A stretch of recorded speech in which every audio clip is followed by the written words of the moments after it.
하나님의 말씀은 신명기 8장 1절로 10절까지 말씀을 교독하시겠습니다. 내가 오늘날 명하는 모든 명령을 너희는 지켜 행하라. 그리하면 너희가 살고 번성하고 여호와께서 너희의 열조에게 맹세하신 땅에 들어가서 그것을 얻으리라. 네 하나님 여호와께서 이 40년 동안에 너로 광야의 길을 걷게 하신 것을 기억하라. 이는 너를 낮추시며 너를 시험하사 내 마음이 어떠한지 그 명령을 지키는지 아니 지키는지 알려 하심이라. 너를 낮추시며 너로 줄이게 하시며 또 너로 알지 못하며 내 열조도 알지 못하던 만나를 내게 먹이신 것은 사람이 떡으로만 사는 것이 아니요 여호와의 입에서 나오는 모든 말씀으로 사는 줄을 너로 알게 하려 하심이니라. 이 40년 동안에 내 의복이 헤어지지 아니하였고 내 발이 부르지 아니하였느니라. 너는 사람이 그 아들을 징계함 같이 네 하나님 여호와께서 너를 징계하시는 줄 마음에 생각하고 네 하나님 여호와의 명령을 지켜 그 도를 행하며 그를 경외할지니라. 네 하나님 여호와께서 너로 아름다운 땅에 이르게 하시나니 그곳은 골짜기에든지 산지에든지 시내와 분천과 샘이 흐르고 밀과 보리의 소산지요 포도와 무화과와 석류와 감람들의 나무와 꿀의 소산지라. 너의 먹는 식물에 결핍함이 없고 네게 아무 부족함이 없는 땅이며 그 땅의 돌은 철이요 산에서는 동을 캘 것이라. 내가 먹어서 배불리고 네 하나님 여호와께서 옥토로 내게 주셨음을 인하여 그를 찬송하리라. 아멘. 세상 살기 힘들다 하는 말 점점 많이 듣게 됩니다. 사는 일이 녹록지 않구나. 제가 전에 한 4년여 동안의 직장 생활한 적이 있습니다. 그때 그 직장이 참 좋은 직장이었다는 것을 두고두고 기억이 납니다. 첫째는 그 직장은 참 월급을 많이 주는 직장이었고, 그래서 제가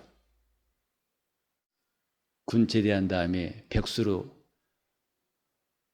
지낼 때 한 몇 개월 동안 백수로 지냈는데, 그때 저 개포동에 살던 때라서 겨울이라면 버스를 타고 와야 되는데 차비가 없어가지고 레슨하는 아내한테 문 빼꼼히 열고 좀 1,000원만 달라고 했던 시절이 있었습니다. 그래서 제가 하나님 앞에 기도하기를, 하나님 저 돈 좀 필요합니다. 이렇게 백수로 사는 것이 안 돼서 돈 좀 필요합니다. 기도한 다음에 10군데에다가 이력서를 냈어요. 대기업부터 저 신문 보면은 회사 이름도 없고 여의도 PO 박스 몇 번 이런데, 알고 봤더니 그게 뭐냐면 한국 브리테니커 주식회사라고 책 판매하는 곳이더라고요. 그래서 가봤어요. 일일이 면접 다 합격했다고 해서 일일이 다 가봤죠. 그 중에서 하나님께서 고르고 골라주신 그 직장이 이제 4년여 동안 다닌 곳이었었는데, 제가 기도할 때 뭐라는 거 아니, 하나님 돈이 필요해 직장 가야겠지만은 그러나 시간이 모자라가지고 주님께 봉사한 일을 방해받지 않게 해주세요. 그 당시에는 공식 퇴근 시간이 9시였어요. 밤 9시였었고 실제로는 11시, 12시에 퇴근했습니다. 아침 7시에 업무 시작해가지고 한참 우리나라가 수출 주도의 경제, 그래서 일할 곳은 많아가지고 사업장마다 일을 많이 시켰는데, 그런 직장 당시에 삐까뻔쩍한 그 대기업 들어가면은 좋은 직장일 텐데 그렇게 일하다 보면 주님께 봉사할 시간이 없어가지고, 그래서 주님 기왕이면 일 좀 조금 시키는데 그러나 월급은 많이 주는 데를 주세요. 근데 하나님 10군데 가운데서 그 한 곳을 주셨는데 정말 기가 막힌 직장이었습니다. 아침 9시 반에 업무 시작해서 오후 4시에 끝나요. 그리고 월급은 그 당시에 대기업 수준의 거의 더블이었어요. 근데 그때 이렇게 온라인으로 보내는 게 아니라 월급 봉투 직접 현찰을 넣어가지고 월급날 되면 봉투를 주는데, 어떤 때는 한 달 사이에 그런 봉투가 3개, 4개 나와요. 1일 날 나오고 15일 날 나오고 21일 날 나오고 또 하루 더 나오고. 나중에는 서로 웃으면서 아이 또 나왔네 그랬어요. 서로 받아가면서. 근데 거기에서 오랫동안 근무했던 사람 하는 이야기가, 아이고 전에는 더 좋았다는 거죠. 상상이 안 됐어요. 이렇게 좋은 직장보다 더 좋은 곳이 어떤 것이었나 상상할 수 없었는데,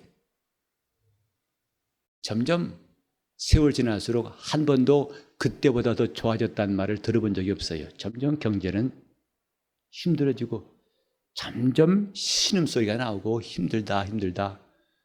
요즘에는 IMF 때보다 더 어렵다는 말들을 듣습니다. 사업하신 분들이 얼마나 힘들어하는지 비명소리가 들린다고 그래요. 자, 힘들다 힘들다 참. 그래 목사 보고 목사님 힘드시지요란 말은 안 해도 됩니다. 저만 힘든다면 그런 인사를 받아들일 테인데, 저보다 더 많이 힘든 분들이 많아가지고 그런 말 듣기도 좀 쑥스럽습니다. 이렇게 우리는 힘든 시기를 살고 있습니다. 그런데 힘든 시기가 과연 지금뿐일까? 오늘 이 본문은 이스라엘이 광야 40년을 지날 때의 이야기를 모세가 쓴 겁니다. 여러분, 광야에 나온 이스라엘이 힘들었을 것 같아요? 힘들었지 않았을 것 같아요? 비록 하나님이 그들 앞에서 홍해를 갈라가지고 바다를 육지같이 걷게 하시고, 그 광야에서 끝없는 이적들, 하나님의 손에서 이루어지는 엄청난 일들을 그들이 경험하고 또 경험했습니다마는 그들이 힘들지 않았을까? 오늘은 이걸 한번 생각해 보려고 그래요. 그들이 힘들지 않았을까? 분명히 힘들었을 거라 확실한 게 뭐냐면, 그들은 하나님 주신 만나를 먹고도 불평했어요. 메추라기를 잔뜩 먹고도 불평했고, 하나님 말씀하시기를 이 백성이 10번이나 나를 시험하였다라고 말했어요. 분명히 그들은 하나님의 이적을 맛보았습니다. 낮에는 구름 기둥으로, 밤에는 불 기둥으로. 하나님이 인도하시는 이 신기한 역사를 어느 민족이 경험했겠습니까? 그런데도 그들은 힘들었어요. 이게 광야 생활입니다. 그들은 호텔방에서 잔 게 아니라 사막 한가운데서 하나님이 주시는 천막을 지붕 삼아가지고 자고, 하나님이 주신 식탁에서 먹고 또 하루를 움직였습니다. 힘들었다. 이스라엘 사람들은 힘들었다 생각합니다. 보통 우리가 광야 40년을 말할 때, 하나님의 이적을 말할 때는 힘이 생기고, 거 봐라 얼마나 멋있냐, 멋있을 겁니다. 그러나 힘들었어요. 제가 요즘에 곰곰이 이 말씀을 묵상하면서 느낀 게 뭐냐면, 비록 하나님이 여기 보면 이 40년 동안에 내 의복이 헤어지지 아니하였고 내 발이 부르트지 아니하였고, 하나님이 너희 조상들도 알지 못했던 만나를 먹이시고, 기가 막힌 일 아닙니까? 가난한 임금도 못 먹는다는 말이 있는데, 몇 사람이 아니라 장정만 60만 명이 되는 사람들을 40년 동안 하나님이 먹이신 일이 어마어마한 거죠. 그런데 이들이 힘들었다. 왜냐하면 그들은 하나님의 이적을 보고 놀라운 역사를 봤지만 만족이 없었어요. 광야는 뭐냐? 만족이 없는 것입니다.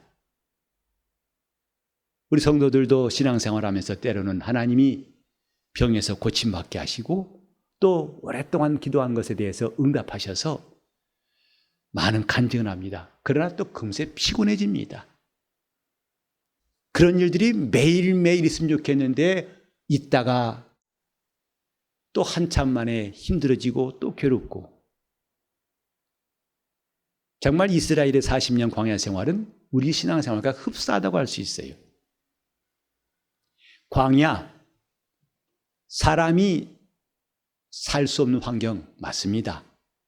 또 광야, 하나님이 놀라운 이적으로 이끄신 시간들 맞습니다. 오늘 세 번째로 하고 싶은 이야기는 그럼에도 불구하고 광야, 거기는 만족이 없다. 이게 광야입니다. 신앙인들이 이 땅에서 신앙생활하면서 우리가 주의 은혜로 산다고 하지만 솔직히 말해 우리는 만족이 없다는 말을 할 수 있어야 됩니다. 여러분 만족이 있습니까? 교회 생활하면서 주님께 기도 생활하면서 늘 만족이 있습니까? 물론 그런 분도 혹 있을지 모릅니다만은 대부분 안 그럴 거예요. 오늘 그 이유를 말씀드리려고 그래요. 원래 만족이 없는 것이 광야였다. 하나님의 도우심으로 살았지만은 만족이 없는 것이 광야다. 그러니 광야에서 만족을 얻으려는 꿈을 아예 버려라. 그건 자신만 더 피곤할 뿐이다. 왜? 그 길은 하나님이 주신 길과는 같지 않기 때문이다. 왜 그들이 만족이 없었을까요? 첫째는 그들은 자기들이 원하는 것을 다 얻지 못했어요. 적어도 육신이 원하는 것들을 먹고 싶은 것, 마시고 싶은 것, 가고 싶은 것, 입고 싶은 것, 하고 싶은 것 할 수가 없으니까 비록 홍해가 갈라지고 놀라운 이적들이 저들을 인도했지만 자기의 원하는 것들을 얻지 못했다 이 말이죠. 그래서 만족이 없는 겁니다. 우리가 예수 믿으면서 때때로 왜 힘들어하는지 아십니까? 내가 원하는 것을 얻지 못하기 때문에 그렇습니다. 내가 갖고 싶은 것을 다 갖지 못하기 때문에 은혜 받은 성도로 산다고 하지만은 거기에 만족이 없어요. 요즘에 예수 믿는 것이 더 어려운 것은요, 교회 오는 시간들을 지키기가 너무 힘들 만큼 갈 곳도 많고 하고 싶은 거 많고. 제가 엊그저께는 어떤 사람 만나가지고 종로에서 밥을 먹게 되는데 제가 그곳이 추억이 서린 곳입니다. 두 번째 재수할 때 학원이 거기 있었거든요. 그 당시 모습방은 상전벽해 달라졌더군요. 근데 함께 만난 사람이 그래요. 목사님, 이곳에 식당이 얼마나 많은지 아마 퇴직할 때까지 다 못 갈 거예요. 그래요. 맛있는 집이 한두 군데가 아니라서 즐비하다는 거죠. 우리는 지금 먹을 것도 많고 갈 데도 많습니다. 또 요새는 해외여행 많이 나가시죠.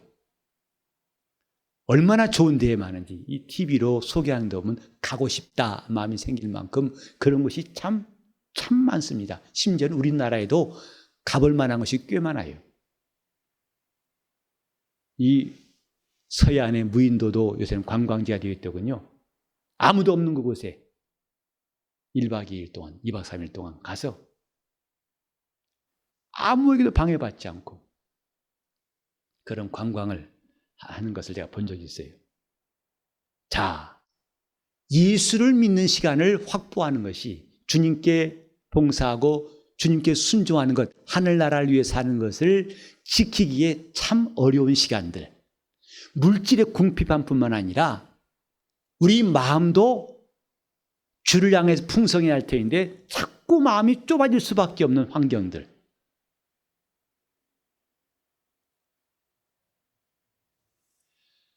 그래서 우리는 애당초 예수를 잘 믿으려면 내가 원하는 것에 대한 만족은 포기하겠다 생각합니다.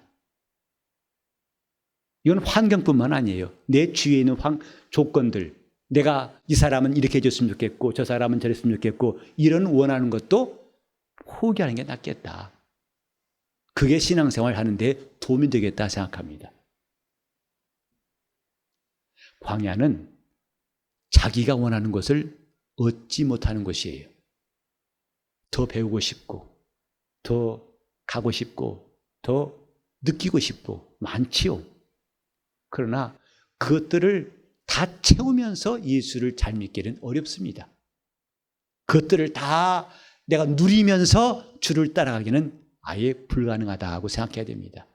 광야는 원하는 것에 대한 만족이 없는 것입니다. 얻지 못한다 이 말이죠. 적어도 그들이 애굽에서 누렸던 것 몇십 분의 일도 누리지 못했던 것이 광야입니다. 그래 끝없이 불평이 나왔던 겁니다. 하나님이 도우셔도 역사하셔도 인도하셔도 계속 불평이 나온 거죠. 왜? 내가 원하는 것 왜 이것밖에 없느냐? 전에는 많이 누렸는데 많이 얻었는데 많이 가졌는데 왜 없느냐? 두 번째로 광야의 특징이 뭐냐면 비록 내가 원하는 것을 얻지 못했지만은 하나님은 그들에게 필요한 걸 주셨어요. 꼭 필요한 것들을 하나님이 그들에게 공급하신 곳 광야입니다. 그들이 애굽에 있을 때에는 하나님의 말씀대로 사는 것을 깨닫지도 못했고 그것이 필요한지를 몰랐지요. 또 내가 하나님 앞에 마음을 낮추는 것이 얼마나 중요한 일인지 몰랐지요. 하나님께서는 이스라엘을 광야로 끌어내신 다음에 너를 낮추시며 너를 시험하사 네가 하나님 말씀을 지키는지 안 지키는지 알려 하심이니라. 그래서 너를 낮추시며 너로 줄이게 하시며 너로 만나를 먹게 하시며 이 모든 것들은 하나님 보실 때에 이스라엘이 필요로 하는 것들이었어요. 꼭 필요한 것이었습니다. 그것이 공급되는 것이 광야입니다. 우리가 하나님 앞에서 신앙생활 할 때 똑같은 형식이 적용된다고 생각할 수 있습니다.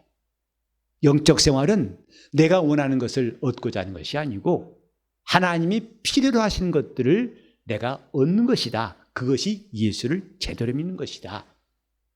우리는 오래전부터 그런 말 많이 들었죠. 신앙생활 잘하려면 내 뜻 버리고 주의 뜻대로 라는 말 많이 들으셨죠. 그게 정답이죠. 그걸 다른 말로 하면은 내가 원하는 것은 하나님이 얻지 못하게 하시고 내가 필요로 하는 것들은 하나님이 허락하신 것, 얻게 하신 것, 그것이 광야고 그것이 우리의 영적 생활입니다.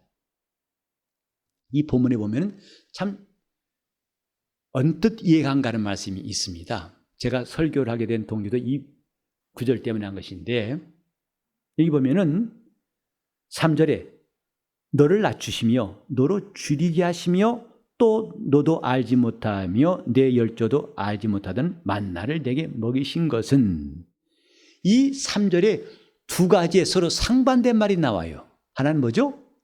줄이게 하시고 하나는 뭐죠? 먹이셨다. 그죠? 줄이게 하셨어요. 하나님이 줄이게 하셨어요. 하나님이 먹게 하셨어요. 이게 뭘까? 그럼 하나님이 때때로 이스라엘은 금식하게 했다가 또 밥 주셨나? 그건 아닐 것이고 너로 줄이게 하시고 너로 만나를 먹게 하셨다. 아예 줄이게 했다면 음식을 주지 말아야 할 것이고 먹였다면 줄임이 없을 거 아니겠습니까? 이 두 가지가 함께 나와 있어요. 이것이 바로 아까 제가 설명했던 내용들을 뒷받침하고 있는 것이죠. 자, 우리 한번 이런 거 보신 적 있나요? 매일 먹기는 먹어요. 근데 메뉴가 똑같은 메뉴. 물론 밥은 똑같겠죠. 근데 국도 똑같은 국. 반찬도 가짓수와 내용 똑같은데 하루 이틀은 견딜만 하죠. 근데 그걸 일주일 내내 준다고 해보세요. 그래도 참고 먹을 사람이 물론 있겠죠. 인내심이 있으니까. 근데 일주일이 아니고 열흘 동안 견딜만 하세요? 아니, 한 달 동안 견딜 것 같아요? 아니, 1년 동안. 오직 그 레파토리, 그 메뉴, 그 레시피밖에 없어요. 그리고 1년도 아니고 무려 40년 동안. 여러분, 그런 식단을 보고서 끝까지 인내할 사람이 몇이나 있을까? 줄이게 하시며 분명히 먹었어요. 그러나 백성들이 그랬죠. 처음에 하나님 주신 만나면 먹다가 하나님 뭐라고 했어요? 주여 우리에게 고기 좀 먹게 해달라고 그랬죠. 왜? 맨날 만나예요. 그러니까 사람들이 매일매일 만나를 먹으니 얼마나 감사하고 기쁠까, 복이 있을까. 이건 신령한 사람이 한 이야기입니다. 아예 완전히 성령에 붙잡힌 사람 이야기입니다. 웬만한 사람 같으면 물려요, 그만 먹게 해주시고 다른 거 없어요, 오늘은 보리밥 좀 주세요, 쌀밥 지겹습니다, 이런 말 나올 만하죠. 그런데 하나님이 이스라엘이 베푸신 식당은 똑같았어요. 매일매일 뭐예요? 만나예요. 일주일 내내 뭐예요? 만나예요. 한 달 내내 뭐예요? 만나예요. 1년 내내 만나고. 그들은 먹었지만 줄인 겁니다. 뭘? 자기가 먹고 싶은 걸 못 먹었어요. 대신 하나님이 꼭 필요하다, 이것은 반드시 먹어야 된다 해서 주신 만나는 먹은 겁니다. 너로 줄이게 하시며 너로 만나를 먹으시니라. 내가 원하는 것은 얻지 못했을지라도 하나님이 필요로 하신 것들은 그가 계속 공급하셨다. 영적 생활도 이와 똑같습니다. 우리가 기도할 때에도 주님, 내가 원하는 것 좀 주세요. 나 이거 필요한데 왜 안 주십니까? 아니, 이쯤 되면 주실만 하잖아요 라고 할 수 있을 거예요. 그러나 우리가 광야에 있는 이스라엘에서 배울 것이 있다면 하나님이 줄이게 하신 것이 있다도 생각해야 됩니다. 먹이실 뿐만 아니라 그분이 줄이게 하신 것도 있어요. 그분이 능력이 부족해서 할 수 없어서가 아니라 진정으로 필요한 것을 주시기 위해서 그분은 줄이게 하십니다. 세상의 것들에 줄인 사람이 복이 있다 이 말이죠. 그 주님 말씀하시기를 심령이 가난한 자는 복이 있나니. 우리는 이사야가 한 말을 기억합니다. 너희 목마른 사람들아 다 내게로 나오라. 너희는 어찌하여 배부르지 못할 것을 위해서 은을 달아주고 목마름을 해결할 수 없는 걸 위해서 금을 달아주느냐. 내게 와서 값없이 포도주와 젖을 사라. 내 목마름을 해결할 수 없는 것, 내 만족함을 줄 수 없는 그것을 위해서 뚝뚝 금을 떼주고 은을 떼주지 말고 내게 나오면 값없이 포도주와 젖을 주겠다. 우린 주님 앞에 신앙생활하는 모든 시간들이 광야에 있는 시간들입니다. 그때 우리는 왜 내가 원하는 것이 아직도 안 오냐고 불평하고 살 것인지, 아니면 나를 줄이게 하신 주의 뜻을 깨닫고 주님이 필요로 하시다고 여기셔서 주신 것들을 끝없이 받아서 우리 영혼이 성장하는 그런 시간 가질 것인지, 이것이 우리의 선택입니다. 주를 따라가는 것은 이것입니다. 곧 내가 원하는 것은 얻지 못할지라도 내게 필요한 것은 얻게 하옵소서. 나를 줄이게 하시고 나를 먹이시는 하나님의 뜻을 깨닫기를 예수 이름으로 축원합니다. 뭐든 다 주시옵소서. 이 사람은 아직 분별을 하지 못한 것 같아요. 주님, 내가 원하는 것은 줄이게 하옵소서. 줄이게 하옵소서. 철저히 뱃속에서 시냇물 흐르듯이 쪼록 좁도록 줄이게 하시고 그러나 내게 필요한 것은 늘 풍족하게 허락하여 주시옵소서. 이것이 주님과 함께 걷는 광야 40년입니다. 주님의 은혜가 함께 하시기를 예수 이름으로 축원합니다. 이렇게 우리를 기르시고 인도하신 주님의 손길이 여러분 일생에 함께 하시기를 예수 이름으로 축원합니다. 기도하실 때 주님 이 광야에서 진실로 줄이게 하시고 먹이게 하신 주의 뜻을 깨닫고 주를 따르게 해달라고 통성으로 기도하시겠습니다. 하나님 아버지, 우리가 주 예수 그리스도의 은혜를 알고 주님을 따라 순종하기 원합니다. 성령이 함께 하시고 인도하여 주옵소서. 우리 어리석은 마음을 회개하게 하시고 주님을